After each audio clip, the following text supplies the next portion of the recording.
What's going on, everybody, and welcome back for episode 38 of Hit the Books. We're looking forward to a great week this week. Game 1 of the NHL Finals just finishing up. NBA Finals are moving as well. Some other topics in other sports. Lots to go over, so let's get started.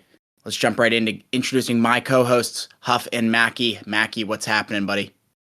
Going on, guys? Yeah, we got a lot of moves going on in the NFL right now. Or a lot of signings, and we got the NHL Cup final. We're in the Stanley Cup right now. Game 1 was tonight. We got NBA Finals are in Game 6 tomorrow. So a lot going on right now in the four major sports. Going on, Huff? What's going on, everybody? Excited to be back another week. As you guys said, Stanley Cup final, Game 1 wrapping up tonight. And as Mackie alluded to, we get Game 6 of Celtics-Warriors tomorrow night. As the Warriors are headed to Boston for Game 6 with a 3-2 series lead. We'll get into that series in a little bit. But like you said, a couple signings to get into with the NFL. Not much else going on with me personally. I don't know about you guys, but let's get right into it.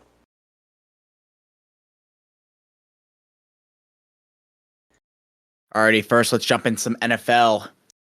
The Pittsburgh Steelers and all-pro safety Minkah Fitzpatrick reached an agreement on a 4-year contract extension worth over $18.4 million per year with $36 million guaranteed due to signing. The deal will make Fitzpatrick the highest paid safety in NFL history. Lots of stuff here to unwrap. What do you guys think? Yeah, Huff, you could start with this. Yeah, I mean, Minkah Fitzpatrick has definitely earned this salary that he's getting paid through this contract extension. Coming into his 6th year in the NFL, the dude's been a stud, especially since coming over to the Steelers in 2019. You look at his past 3 seasons with the turnovers, 5 in 2019 whenever he first got there. In the 14 games played, he had 5 interceptions. A forced fumble to go along with it, 6 turnovers in 14 games when he first got here. So you kind of knew this guy was going to stick around, or someone that the Steelers were going to kind of set as a priority to keep long term. You look even late the next year, 4 picks. This past season, 2. He's been a stud and a cornerstone for our defense since he's got here. We traded that first-round pick for him. I'd trade a first-round pick for a player of his caliber any day of the week, and I think a lot of NFL GMs would if you asked them that same question. But yeah, well paid, well deserved, great safety. Obviously, Steelers now have Watt, locked down under contract, and they got Minkah Fitzpatrick now locked down. So I guess next, I'm hearing a lot of talks with Deontay Johnson, and they're saying if they talk to him earlier rather than later, they could get him for $20 million, or the price is going to go up if the Steelers wait. And I don't know if we want to get into this later, Mackie. If you want to touch on Minkah, and then we can maybe get into the Deontay talk with the $20 million salary if you want to, get into that real quick. Yeah, I mean, straight out of Alabama, this guy's been a stud since he came into the league. I mean, he's definitely top 5 in the game, highest paid safety in NFL history. That's the new era that we're in right now. Everyone's getting higher contracts, and he's just the first big guy to get paid like this. So we'll see these coming. He definitely deserved this. Yeah, I mean, Steelers are just building that defense, that solid defense that they already have, even making it even stronger. I mean, that's what Steelers are built off of, their defense. So, it's a good move for the Steelers, and signing this guy 4 more years is huge. Yeah, I agree. And but as I started to get into with the Deontay Johnson talk, and I was seeing today on Twitter that they can sign him if they sign him sooner rather than later. I guess he wants some sort of extension. He's seeing all the money that all these all these receivers are getting, and I guess he made a Pro Bowl last year, so he thinks he's worth $20 million.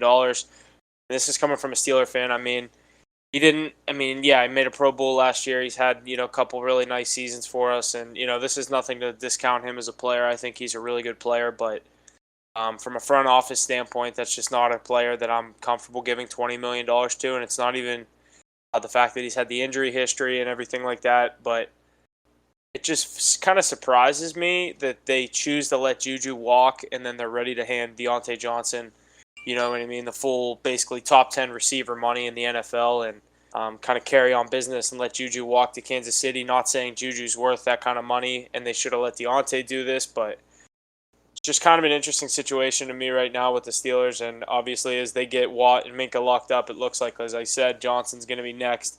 But with that kind of number for a wide receiver who hasn't really done anything crazy too much, like he doesn't have Antonio Brown numbers or even, you know what I mean, Juju's first couple years. But I mean, I guess I haven't really looked at his numbers and broken them down to compare to other receivers that are in the NFL right now that could be getting paid that kind of salary. But from a front office standpoint, I'm cool with Deontay Johnson for 20 million, especially when you got. I mean, I'm not the biggest Chase Claypool fan, but when you have receivers like Claypool, you draft two guys like George Pickens, a national champion out of Georgia, and then Calvin Austin out of Memphis. You know what I mean? They have some studs at receiver, and that's not even to mention all the guys that I'm not even, you know what I mean, forgetting the name right now. Just the two draft picks, and obviously Claypool, him being on the team the past couple of years. I believe James Washington left this past year in free agency. I think he's a Chicago Bear. I could be wrong, but yeah, I just think with the depth, it's, you take the money elsewhere and spend wisely. Yeah, I mean, well, I agree. Those are his expectations at this point, though. I mean, they need him to be a top 10 receiver in the league. So if you want to, I mean, I think you should let him prove it first before you give him the money. But that's who he's supposed to be, So And that's the thing is I don't know if their logic going into this is, all right, let's get Pickett, let's get Trubisky, whoever's going to be the starter. Let's get them there, you know what I mean? Wide receiver one. This is your guy, this is your go-to guy, you know what I mean? Like that, like not, okay, Claypool, you got to slide into the one, even though the Steelers have been known the past couple of years to ship out receivers, move the two to the one, and it's worked. I mean, it worked with, you know what I mean, Antonio Brown when Mike Wallace left. It worked with Juju and AB left, and you know what I mean. Now Deontay's trying to get that role with Juju out of here, but it'll be interesting to see if he gets the big money. yeah, definitely, we'll see. Yeah, some big extensions there. Good stuff coming out of the NFL. I know you guys want to talk about your top 5 non-quarterbacks on the list. Yeah, so I saw this on Twitter the other day and sent it to you guys, but who was it? Acho, and who was the other guy, Mackie? I forget who was on that list I sent you. Oh my God, I don't know. I'll go back and look. Wiley. Yeah, Marcellus Wiley and Acho made a list of the top 5 non-quarterbacks in the NFL. Our most valuable non-quarterbacks in the NFL was technically the title of their list. Mackie, I'll just go first. I was kind of going to go 5-1, and obviously 1 being the best. And I have a couple honorable mentions I'll start with. So I have 3 honorable mentions, and then I'll lead into my 5-1. I have my top 5. I got 3 defensive players and 2 offensive players. And I have a couple honorable mentions, as I said. So I'll start with my honorable mentions. Honorable mentions are in no order. 1 being Buda Baker, 2 Derwin James, and 3 Travis Kelce. The one honorable mention that I really wanted to sneak in that top 3 was your boy Micah Parsons on the Dallas Cowboys. I think he's obviously in the next couple of years could become an absolute stud. Is already a stud, but I'm saying an absolute, you know what I mean, defensive player of the year, caliber player as he was last year, winning defensive rookie of the year. I think in the next couple of years he's going to slide into that top 5, but where he stands right now, my top 5 goes like this. I have Cooper Kupp at number 5.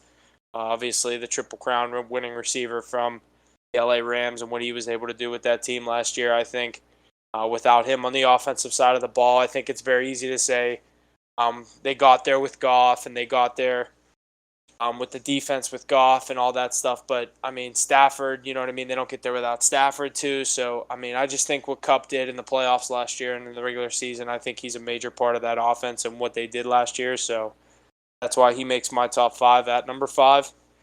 Number 4, I have another offensive player. I have Derrick Henry on the Tennessee Titans. I think without Derrick Henry in the lineup, I think the Tennessee Titans are an average to below average team. And I think sometimes last year they showed that they can have the runs where, you know what I mean, they played well without Henry in the lineup. They got wins when they needed to with Tannehill, and obviously they had guys like A.J. Brown, Julio Jones at times last year, and the running backs kind of filled in very well for them in that role. Obviously, as they have a great offensive line, but I think Derrick Henry's a very valuable player on his team, obviously, and that's why he makes my top 5. Top 3, these are going to be all my defensive players. Number 3, I have Myles Garrett.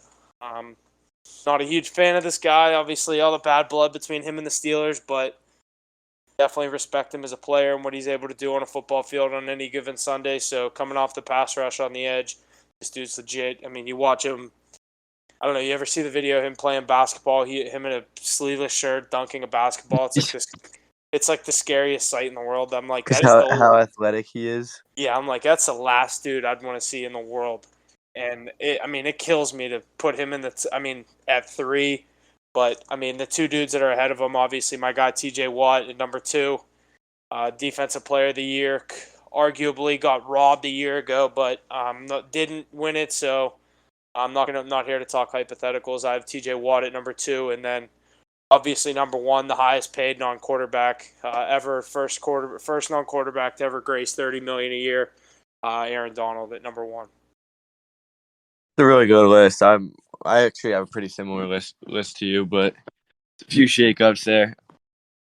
Do you want to explain? I have a couple other honorable mentions. I'm curious if any of you, the ones that you have that I didn't have, or any of the honorable mentions I have. Yeah. I also have 3 honorable mentions. And then I'll go 5 to 1, just like you did. So my honorable mentions are: I have Myles Garrett as an honorable mention. I think he is incredibly important to that Cleveland team, but I think they have a little more going on than just what's going on with their defense. I think there's more. I don't think he is the biggest piece to this team this year, so I decided not to put him in top 5. I also had Christian McCaffrey. Obviously, comes on if he's healthy or not, and I think that's what it comes down to. I think he'll be who he is if he's healthy all season. And I got Jonathan Taylor. I think that team revolves around him completely. So there's my honorable mentions. And then I'll hop into my top 5. Number 5, I got Micah Parsons. As you said, I mean, he's just the big key to that defense. That defense struggles from here and there, and they also look like they're top 5 defense in the league sometimes. And I think it revolves around his play. And if he's getting to the quarterback and pressuring them, and he's such a big part of that defense. And if he's going, then the whole team's going. So that's why he's number 5. Number 4, I got Derrick Henry. Just like you said, I mean, this team is below average without him, I think. So he carries them to would they win? They won the division last year, correct? Yeah, they did. And then I think they lost first or second round, but he got them there, and he's just such a big part of that team. Number 3, I got Deebo Samuel. I mean, if he's going to be who he was last year, this guy could be the most valuable player in the league. I don't know if you definitely did, but watching those playoff games he tore apart my Cowboys. Absolutely made us look stupid. No matter whether he was getting the ball or not, he's a decoy if he's not getting the ball, or he's getting the ball playing in the backfield, and he can just launch it downfield 40 yards if he wants to. So he's just so athletic, and he's such a big part of that offense, and he's the main reason I think that they got to the NFC Championship game. Then I'll get into my top 2. I'm going to go Aaron Donald, number 2 here, and not saying that he's not the best non-quarterback in the league, because he definitely is, but I think that Rams team can definitely afford for him to not be on his A game a little more than my number 1. So that's why I have him at number 2 for most valuable. Number 1, I'm going to go T.J. Watt, obviously. He's just absolutely unbelievable. He's not many levels below Aaron Donald, and that whole entire team revolves around him. If he's not going, then there's not much going for that Steelers defense and that Steelers team in general. So, yeah, that's my top 5. I was gonna let you talk for the entirety, but first off, I totally forgot about McCaffrey as an honorable mention. I mean, it just comes down to his availability. His availability. Your best ability is your availability, and when he's on the field, he's one of the best players and one of the most valuable players to his team easily. And I mean, I like that. Another one, I was surprised you had Derrick Henry in the same spot as me, but literally like. Did you have him at the 4? Yeah, 4 spot. Literally, I had Cooper Kupp at the 5. You didn't mention him, but yeah, when you said him, when you said him, I was kind of like, shit. I fucked up by not. That was when you said McCaffrey, and the other one, I was like, fuck, Deebo Samuel. I was like, Yeah, dude. Just from like watching him tear up the Cowboys, I've realized how important he is yeah, I had the to Niners in that. that game. You were like, did you watch that game? And you were just like, yeah, you watched it. I was like, yeah, good, keep going. Dude, I mean, you guys had no answer for him, and that's obviously nothing against Cowboys. The game, And dude, what no, but happened. But what he did for that team last year, and like you said, he got them where they were. They went into Lambeau and won. Obviously, eventually losing in SoFi to the Super Bowl champion Rams that we're sitting here talking about. I had Aaron Donald at number 1 and Cooper Kupp, basically me. I think they have 2 of the most valuable players in the NFL in the top 5. But like you said, and then another one, you have T.J. Watt at number 1. That's, I mean, a take I can't disagree with, obviously. yeah, But I knew you were gonna like that one though. yeah, I know. Even the logic behind it is just like something I didn't really think of. I more just put Donald there. Obviously, the accolades and Yeah, I mean, Donald, you can't take away from him being the best non-quarterback in the league, maybe even the best player in the league. But that team besides Aaron Donald is a lot better than that team besides T.J. Watt. yeah, yeah, You know what I mean? So yeah. I think T.J. Watt is a huge part of their motivation, even not even just like how they play, but what they need, like What they mean to their know, team is what TJ they is know that they're playing for. Yeah, yeah. TJ means so much more to the Steelers defense than, I mean, obviously, like you said, no discount to Aaron Donald. He is what he is. yeah. It's But no shot at him whatsoever. It's just especially with Jalen Ramsey, Steelers have Minka. They have Jalen Ramsey, Bobby Wagner now. You look around the field on the defense for the Rams. That's why they won the Super Bowl last year. I mean, they had all the exactly. studs on the offensive side of the ball, but that defense is what held it down. Yeah, definitely. Alrighty, transitioning out of the NFL into the NBA. As we know, the finals are going on, but we got a couple other points. The Houston Rockets have traded Christian Wood to the Dallas Mavericks in exchange for the 26th overall pick in the 2022 NBA draft. Boban Marjanovic, Trey Burke, and Marquise Chris and Sterling Brown. Aki, did you see this before I put this in here? It happened at Yeah, like I was actually gonna put it in here, and then I saw you already had it. So yeah, it happened at like 9 o'clock tonight. yeah, I was at work and I got a notification about it. Dang. Yeah, so Luka gets a piece and you know what I mean, an additional piece on the Dallas Mavericks, getting a big man in Christian Wood that he can work with. But Dude, I love him. I love Christian Wood. He's gonna be yeah, good. I think this is a really good addition for Dallas. This is kind of exactly what they needed, but I still think they need another piece. But this Dude, is they're not definitely even. them on the right way to, you know what I mean, building this roster the way they need They it. got rid of nothing. I mean, They yeah, all didn't. these players they got rid of, I'm like, okay, they don't even play. They don't play them like at all. You're losing your 26th overall pick. Okay, bust probably. Yeah, okay, you're not going to be able to draft someone from Pitt. Oh no. Yeah, I don't know.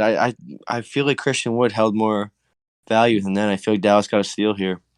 I think it was a money deal and how he wasn't playing for the Rockets a lot. And obviously, I feel like everyone just fucking hates playing for the Rockets. I don't Yeah, know what's everyone just going gets on the fuck down in out of Houston, Houston. but other than James Harden, I mean, it's not just James Harden. CP3, Russell Westbrook, like a lot of players are just like, get me the fuck out of here. Melo. Yeah, Melo. Good for Christian Wood. He's going to get a shot with Luka. Get to work with a true top player in the NBA. Yeah, definitely should be good for him.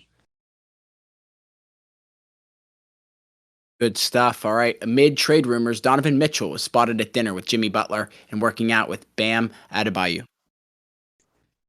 Yeah, I agree with that. It's like this really doesn't mean too much. Like I don't take too much out of this, but like you said, there's guys always working out together. I mean, this goes back. I mean, who knows how long guys have been like inter team plays. Like you look even at the Last Dance documentary, even part of it. They showed Jordan when he was filming Space Jam having workouts with Reggie Miller and Larry Bird, so he could get looks Yeah, with these see, guys. So a lot of these guys been like to doing it work out with other forever. players. So Also, Donovan Mitchell's under contract. It's not like he can just like pick where he get wants to traded go. wherever he Yeah, wants. He's not James Harden. He can't like go to Philly if he wants to, or go to Miami in yeah. this case if you want to.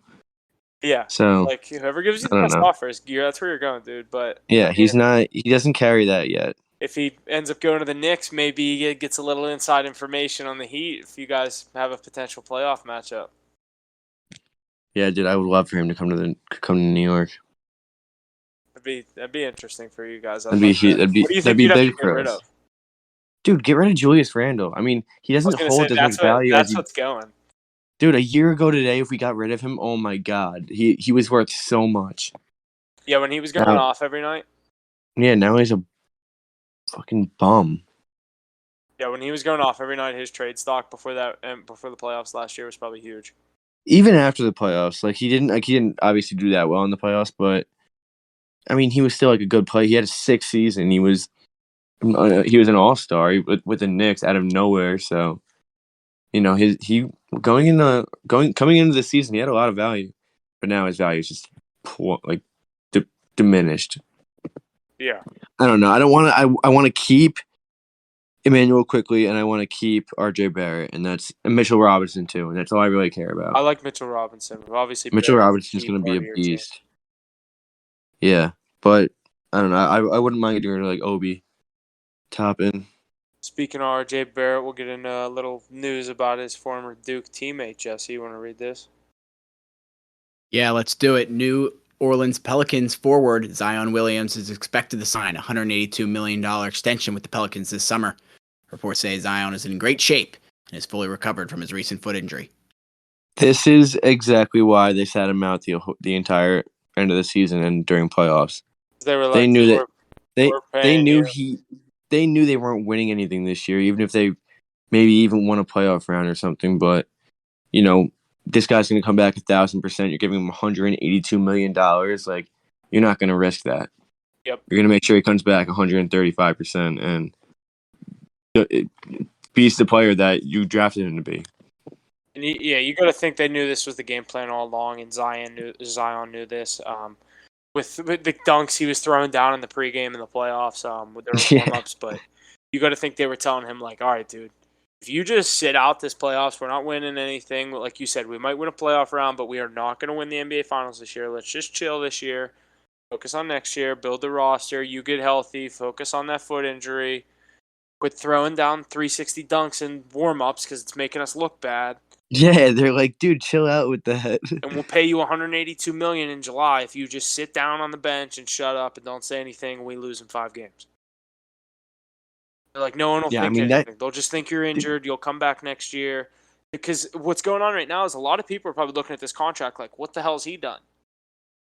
You know what I mean? Like, oh, he's injury prone. Your best ability is availability. We just said that about McCaffrey. You know what I mean? You look at the same thing with Zion Williamson getting a $182 million contract. I mean, potential. This is all potential. Yeah, but it's going to happen. But could be more, could be less, but it's right around that range. I bet it'll be from 175 to 190. Just depends how many years. Yeah, true. I don't know, dude. Do you think he deserves this? If they're confident in how healthy he is off that foot injury, I mean, he's definitely a high potential. You know what I mean? A high ceiling, one of the highest ceiling players, young players in the NBA. Definitely. So definitely, he was the answer when he was coming in. You got to lock this guy up. If you're the Pelicans front office, obviously not. I mean, they've had their guy before with CP3 and Anthony Davis, but I think what I mean. This is their guy. Here's the thing: they don't give him the money, somebody else will. Exactly. And the same shit's gonna happen like Anthony Davis did. Zion's gonna go somewhere and win a ring, and they're gonna be like, "Well, we let another guy leave." Yeah, they really have no control other than to pay him $180 million. So yeah, their hands are kind of tied. Well, I like him, so hopefully he succeeds. And dude, Pelicans can have a nice dynasty going. CJ McCollum stays. He's good, dude. He's really good. Yeah. It's a good front court, back court piece. You get another little piece in there, this could be a dangerous little team, like you said. Yeah, definitely. Great pickup or great extension possibly here by the Pelicans. I hope to see some more info on that soon here. One more point before we jump into the NBA Finals. In Game 3 of the NBA Finals at TD Garden, the Warriors made it known that they believed that the rim was a little too high in warm-ups. So they measured it, and it ended up being 2 inches too high, so it was brought down. Pivotal Game 3, so something like this happens, you got to think, what the heck's going on? See, scumbag cheaters up in Boston, that's what it is. I think it's on purpose, but it's not the Celtics. It's like the arena crew. Correct. It's the arena staff. What I mean? So even if they did do it on purpose, it's not on the Celtics. It's not their fault, Like, hey, arena crew, we bought you guys lunch. 2 inches high. But I bet you 100% the arena crew did it on purpose. Oh yeah. Yeah, they did. There's definitely protocols to make sure that's correct every time. That's Boston, dude. That's Boston. That's crazy. I just think that's so interesting. I don't know why. Like, just Yeah. I mean, you got to try anything against Steph Curry, right? Get anything Right. to get a shot off.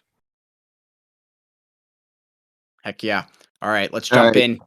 Game 5 finishing up on Monday. Warriors leading 3-2 now. We're in the midst of it. Game 6 tomorrow. What do we think's going to happen, boys? Tough. What do you think? Going to, as I said, going to TD Garden for Game 6. Warriors lead 3-2, as you said, Jesse. I guess we'll do a little recap on Game 5. The big headline coming out of Game 5 is Steph not hitting a three, and for the first time since December of 2018. An insane streak. First playoff game ever. Yeah, first time he's ever not hit a three in a playoff game. All these crazy streaks, and the big storyline with that is the Warriors still come out with the win. Obviously on their home floor, Andrew Wiggins with a huge game. I believe it was 27 points. 26 and 13, I think. Yeah, a handful of rebounds to go along with a nice double-double.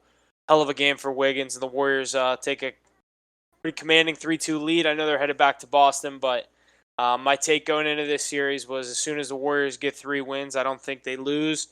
It's going to be tough going into Boston tomorrow night. We're going to have to see what happens. But, Mackie, what do you think at Game 5 with Curry? Obviously, the performance that he put up, finding ways other than obviously he wasn't hot shooting. Everyone's like, oh, you do this, you did that. I'm like, no. I mean, shooters have bad nights. I mean, he's human. Yeah, I mean, you're a shooter. Like, you're not a center who can just lay it up at any point. But, I mean, he was able to get his 2-pointers to fall. He just didn't have his stroke tonight from 3. There was even It some jump happens. shots. He was just like back rim. I'm like, yeah, he's just off. Yeah. His shot was definitely off. But down the stretch, he still had like 7 points in the fourth quarter. He just started dishing assists. Yeah. I mean, he didn't have a ton of assists. It was a lot of like if you're playing 2K, you get that little boost for past 2 assists. He had a ton of those. Mm-hmm. Secondary. Yeah, he had a lot of hockey assists, Yeah. secondary assists. But I don't, dude. For that team to win after Steph going 0 for 9 from 3-point, he probably shot 25% from the field altogether. I mean, it just shows so much about that team because after Game 4, everyone was like, Steph dropped 47 points or something. Everyone was like, yeah, it's Celtics. It's 5-on-1. It's the Celtics versus Steph Curry. And for this team to bounce back like this, Draymond, hell of a game. Andrew Wiggins, he's been incredible the entire series, but he really like stood out this game. Everyone started to realize how important he's been. You know, Klay Thompson didn't have that good of a game, but it's just insane that they were able to, you know, win a double-digit game without Steph hitting a three the entire game, with Steph being off like that. So it shows a lot about that team and how good they actually are around Steph Curry, not just him. Yeah, I agree. You want to start? What do you think happens Game 6? Yeah, I think the Warriors take it, and I'm going to be on the Warriors, but it's definitely not going to be easy. And Jason Tatum's going to be on tomorrow night in the Garden. It's going to. I think Steph drops like 9 threes and 45 points. I don't know how he doesn't. He doesn't have back-to-back bad games. I can promise you that. That's my logic going in tomorrow night. Pretty similar. The fact that the Warriors win the game on Steph's bad performance, you got to think he doesn't have another performance like that. But like you said, not going to be easy going into Boston. I'm on the Warriors too. I think they get the job done. I think we see the Larry O'Brien Trophy. I don't even know if it's still called that after they just renamed everything, but I think we see the Warriors get their I think we see Steph get his 4th title tomorrow night. 4th in 7 years, 6 years. Unreal. This guy's really cemented himself as one of the best. What's crazy is, I mean, obviously the series isn't over yet, but if they do win, go ahead. No, I'm just saying, like, even so, even if they lose this, he's still one of the best ever. No, yeah, I'm saying, but even if they win this series, what'll be crazy is like looking at the rosters of the 4 teams that he's won with, and the fact that Draymond, him, and Klay have been there, and they're the only 3 that have been there for all 4. Really? Yeah. I didn't know that. That's so cool. Iggy. I don't know if Iggy was there for the third. You're right. I I don't know was if he thinking was Iggy. there for one of the KD years. I was thinking Iggy too, but I'm not sure if he was there in 2018. Then I'll stick to my original point. I think they're the only three that have been there for all four. Yeah, If well, they win, they win. even so, Iggy's a part of. If he was there for all four, he's played such a big role in that team. Yeah, he was. Even in 2015, he won Finals I was MVP. gonna say he was a huge part of the first part of the dynasty. Now he's a little older, he's more of a coach than a player, but Udonis Haslam, role player. he literally same person. Could you imagine that role? They're like, "Hey, we'll pay you $6 million. Just chill on the bench." Yeah, you don't really gotta do much. You play once every 10 games. He played a game the other night. Yeah, it's like, hey, when we're up 15 with 32 seconds left, you're going in. Yeah. It's like, dude, I can do that. But yeah, I think we either see Draymond get kicked out tomorrow night, foul out, whatever he does, or the Double, Warriors win it. you know what I mean? Like, Yeah, yeah, or plays a huge role. just I think the refs could get in the way of this because you know how you don't like to say it, but you say it. Basketball is very rigged. Yeah. I think because the refs have such a control over what happens in the game Yep. that I mean I don't know. There's no way it's not by the way that thinking. So I don't know if they can get in the way of this game, and that could be a problem. But if everything goes how it should, then I think the Warriors definitely come out on top tomorrow. What's interesting is I think the refs favor the Warriors tomorrow night just because I think the Celtics crowd doesn't help.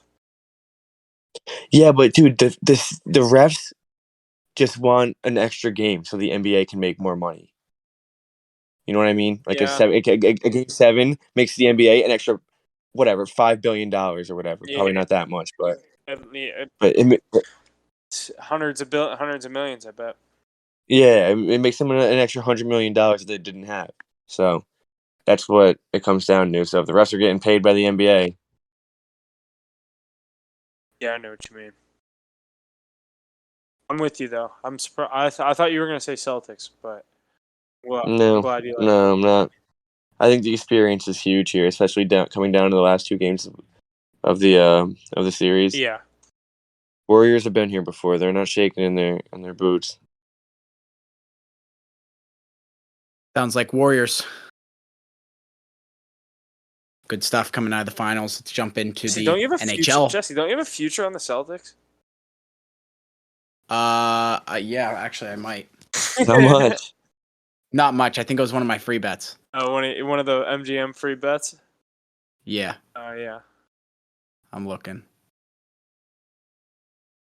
Did you do it at the start of playoffs? Yes, I believe so. Yeah, I do have Celtics. I got them at plus 400. Oh, okay. And plus 600. Okay. Wow. Wait, how much to win what? Yeah, they're two $10 free bets. Nothing crazy. Just yeah. Well, I wanted to get them on something. Yeah. There'll be some nice change. That's what I was doing with my free not too bad. bets. I was just throwing them on future shit. I have at the beginning of the series I took Warriors. Or no, I took it when they were tied 2-2. I wanted to take them so bad when they were down 1-0, but the Celtics looked too good.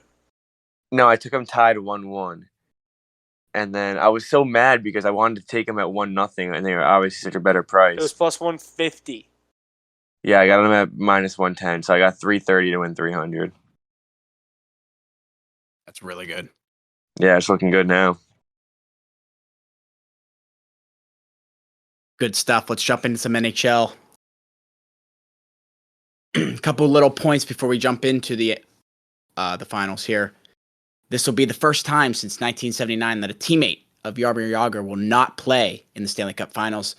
I think this is actually kind of crazy. 40-plus years of players he played within the Cup. You know, everyone from like Matt Cullen and the Penguins to just names you can't even imagine, right? It's funny because the list starts before he was even in the league. Yeah, I know. So it's crazy how like those years added up to. I didn't even notice all that. This. 1979. He probably came in the league in like 92. No. 80. Late 80s. Yeah, late 80s late because he 80s. won the Cups with the Pens in 91, 92. Yeah. That's crazy though. If the Rangers made it, the list would would've- have went on, yeah. Yes, sir. Which I think Another it would have interesting- been like Kreider. Yeah, I was gonna say, wasn't he on the team with Yager? Kreider, Zibanejad, or whatever, one of them too. Yeah. Yeah. Crazy. Another point I got, the Arizona Coyotes started selling season ticket packages for their 2022-2023 season in their new arena at Arizona State University. From the chart I saw, row A on the glass is $16,605 a seat for the year, coming in at $405 per game. I don't know a lot about other teams' season ticket prices, but I know mine from the Penguins in the second row are only about $200 a game. So, not sure how that math works. They're more expensive at Arizona State's arena than they are at PPG. Yeah, double the price, over double the price. That's insane. So, and obviously, like ticket prices, they increase every year. Like that's just a given thing, right? But Yeah, I don't understand how Arizona Coyote tickets are that expensive. Especially, dude, they're in a college arena. They're not even in Right. a NHL grade arena. yeah. You don't like the luxuries are just not there in that arena. How can that is insane? It's Arizona. It's not even like it's like it's not even like I don't know. Florida's playing in like I don't know, bad analogy, but there's no way like that. How is that even a thing? It's like That's why I'm bringing it up. remember right? when the NHL used to do that Kraft Hockeyville thing, and they'd play at like random games, random rinks around the league, like around NHL teams. Do you know what I'm talking about? Yeah, like small I know what cities you're and stuff. talking about. Yeah, It's like Mackie. Imagine them playing a game at fucking Boat Park, Morgantown. That's what it is. that's literally what it is. Yeah. This is insane. I just don't know what to think about it, honestly. I mean, I guess people are gonna pay it, but They're sold out. yeah, That package see, is like sold what? out for the full season. Bissonnette said they're getting a Pink Whitney box. Oh Lord, That's kind of cool, actually. That's Steez. Yeah, that's. that's gonna be I awesome. mean, he worked for them, so you got to think he has hands. Like he definitely is. He's not paying full price. Dude, Bissonnette is one of the smartest men in NHL history. Dude, his rise over the past like 3 years, just like watching him go from what he was on Twitter to what he is now, is insane. He was a fourth line plug who would have went bankrupt if he wasn't a personality. On Twitter, he literally was just on Twitter. And he worked himself into Spit and Chicklets. Now he's on TNT on NHL, and you know he's a part of. What does he do with the Yotes? He was one of. He used to be a broadcaster. He was a broadcaster for them. Like one of their top. Dude, he's smart, man. He knows how to make money. Yeah. I hate him though for hating on the Rangers. I was gonna say He hated on the Rangers so hard. And then he started liking them though. Yeah, I was gonna say, and then he started liking them. Yeah. He was so wrong on so many playoff picks, though. It was so funny. Oh my god, yeah, he was so off. He had like literally every series wrong in the first round. He's funny, They had dude. Flames, obviously.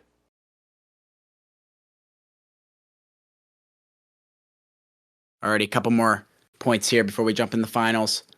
David Pastrnak is reportedly unhappy with the firing of Bruce Cassidy. Low chance he re-signs with Boston after this move.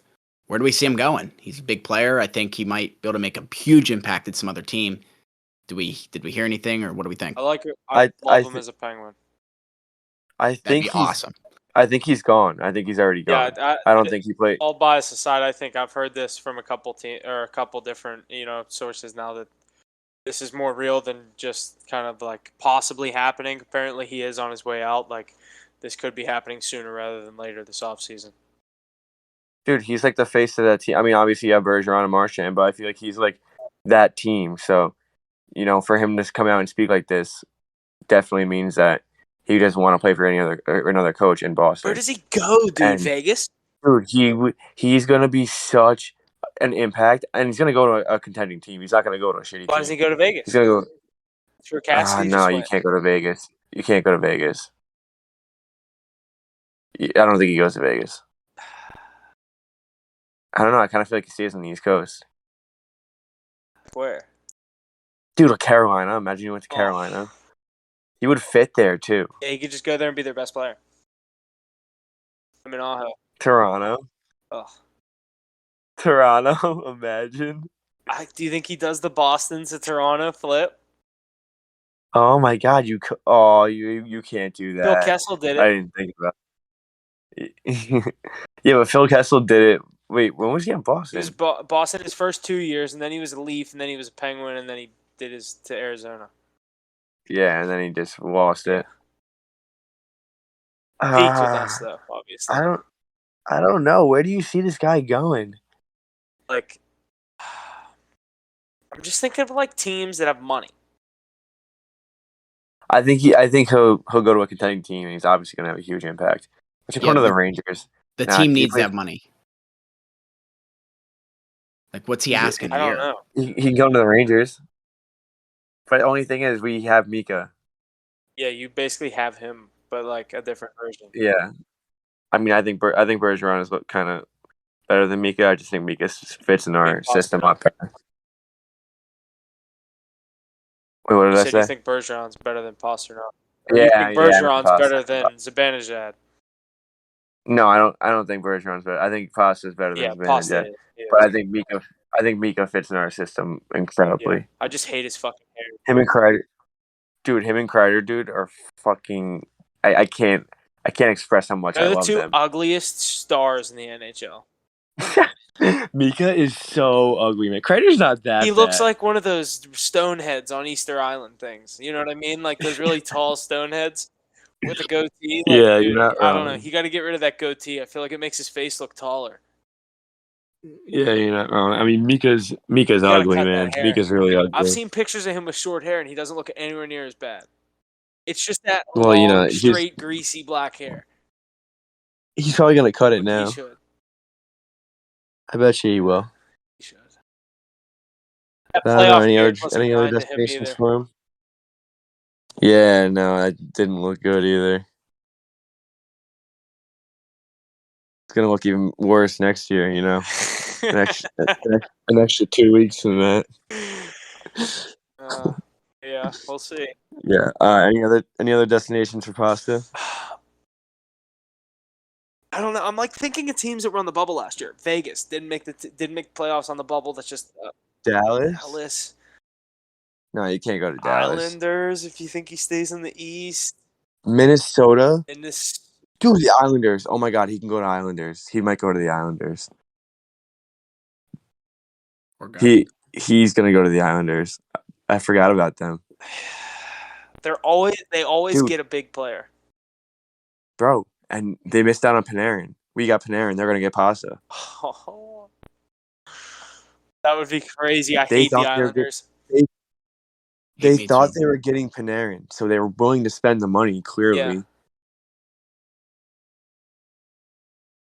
Damn. Oh my God. He's gonna go to the Isles. And that makes him a playoff team. Oh yeah. Because they're kind of, I mean, they're like right on the edge anyway. Yeah. It kicks Washington out, I think. Or actually no, Boston's in the Atlantic. Yeah, you're right. Yeah. All right, one last point. No, you go ahead. I was going to say that's it for me. For Pastrnak. One last point here before we jump into the finals.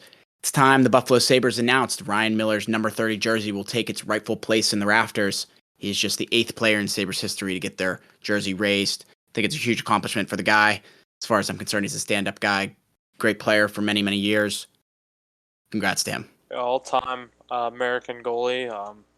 My all-time memory of him is not definitely a good one for him, but it's Sid scoring on him in overtime of that gold medal game in 2010. But he definitely had a hell of a career. Never getting a cup, but this dude was a stud for. I don't know how many years he was in the league, but there was years on years where this dude was definitely one of the best goalies in the league. Yeah, definitely well deserved. I mean, I feel like he's more well known for Team USA. Yeah. Because he's played for them for so many years. Crosby got that infamous goal on him.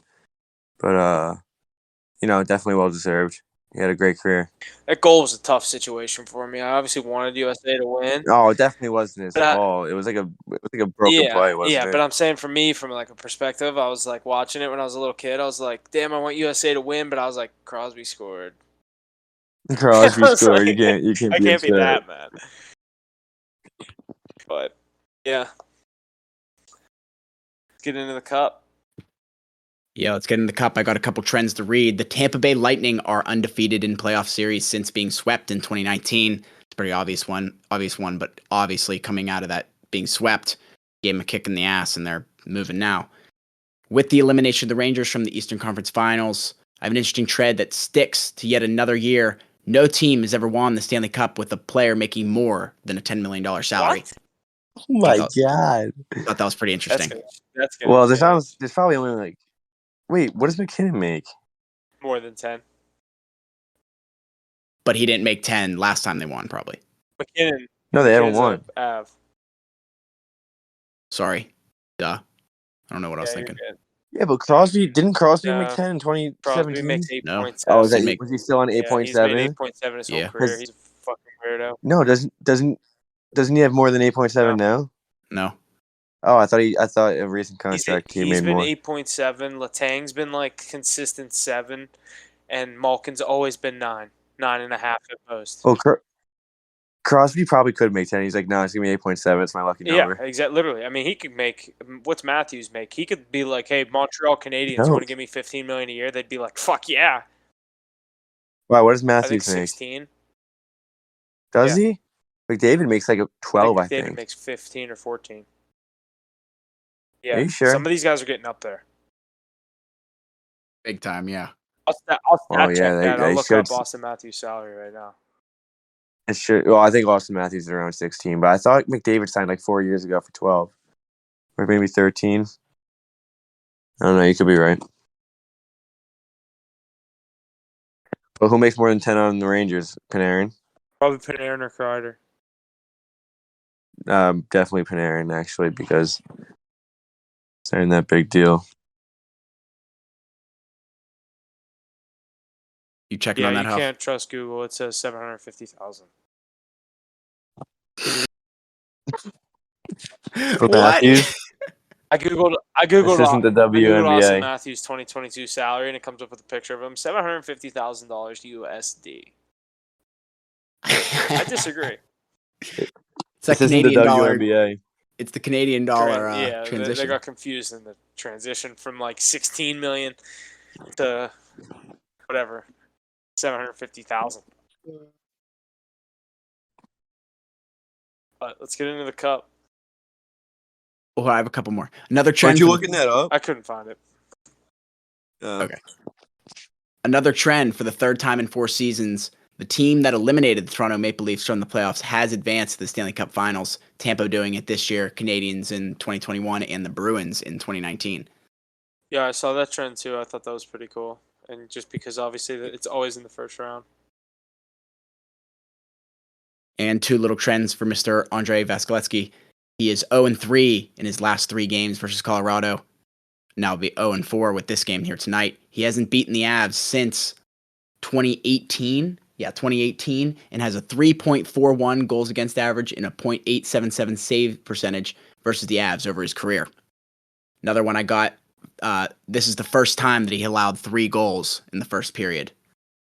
Yeah, good confidence in them tonight. Obviously having the money line in the Avs team total. We were basically going into overtime when it was 3-3. We were looking at a 2-0 or an 0-2 situation. We come out 0-2. The Avs getting the win 4-3 on a Burakovsky goal, but Avs take game 1. We go 0-2 on the night. Tough night for the picks, but Vasilevsky, like you said, first time letting up 3 goals in a first period in his career. I don't think you see a performance like that from him again, especially in the playoffs, but let alone the Cup final. But I mean, who's to say that Colorado? I mean, when watching this game and parts of the game, I thought Colorado looked like just a completely different team. I mean, then they looked like even the entire first part of the playoffs when they were buzzing, absolutely blowing Nashville off the ice. Then St. Louis in 6. Edmonton in 4. I mean, this team looked like a wagon coming into the Cup final, getting the rest. They looked like they had that week's rest and definitely got the benefit of it. They took it to Tampa tonight, jumping out to a quick 2-0 lead. Tampa answering, making it 2-1, then 3-1. Eventually going to overtime 3-3, and Avs getting the win about a minute and a half in from, like I said, Burakovsky to win the game 4-3. But yeah, Vasilevsky, tough performance after that first period, though. Didn't let up a goal for 41 and a half minutes till overtime. So definitely gave his team everything they needed to come back in that game, especially on the road. Down 3-1, going into the first intermission. He stood on his head for 2 straight periods, and wide open net in overtime. Can't get across, even if you're 6'6" sometimes, and Avs take game 1.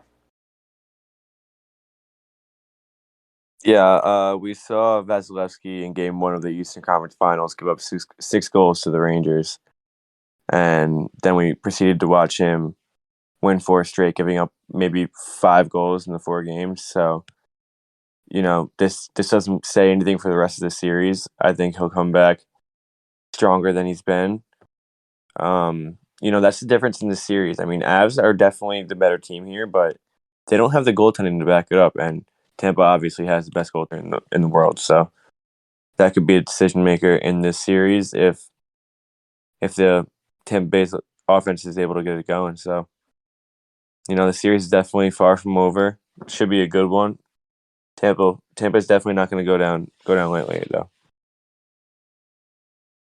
No chance. Vasilevsky definitely gave them his all in those second and third periods to give him a chance. But yeah, like you said, the Avs come out on top.